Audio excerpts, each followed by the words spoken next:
കാഴ്ചയിലേറെ ഭംഗിയുള്ള ഈ അലങ്കാര സസ്യം കലാഞ്ചോ, വിഡോസ് ത്രിൽ എന്നീ പേരുകളിലൊക്കെ അറിയപ്പെടുന്നു.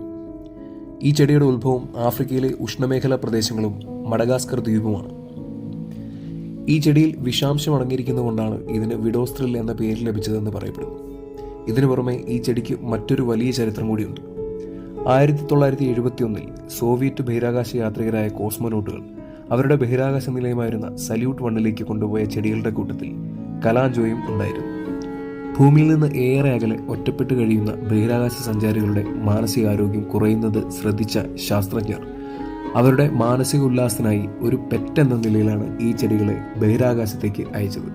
കൂടെ അവരുടെ വിവിധ പരീക്ഷണ നിരീക്ഷണങ്ങൾക്കും ഉപയോഗിച്ചു. പരിചരിക്കാനുള്ള സൗകര്യവും ഇലകളിൽ ധാരാളം വെള്ളം ശേഖരിക്കാനുള്ള കഴിവും പൂക്കളുടെ ഭംഗിയും കണക്കിലെടുത്താണ് കലാഞ്ചോ സസ്യങ്ങൾ ബഹിരാകാശ നിലയത്തിലേക്ക് തിരഞ്ഞെടുക്കപ്പെട്ടത്. കലാഞ്ചോ ചെടികൾ ബഹിരാകാശ സഞ്ചാരികൾക്ക് ഏറെ പ്രിയപ്പെട്ടതായി മാറുകയും അവർ സ്നേഹത്തോടെ അതിനെ ലൈഫ് ട്രീ എന്ന് വിളിക്കുകയും ചെയ്തു. പിന്നീട് ബഹിരാകാശ നിലയത്തിൽ നിന്നുള്ള ടെലിവിഷൻ ബ്രോഡ്കാസ്റ്റുകളിൽ തങ്ങളുടെ പ്രിയപ്പെട്ട വളർത്തുചെടിയെ കൂടി ഉൾപ്പെടുത്താനും അവർ മറന്നില്ല.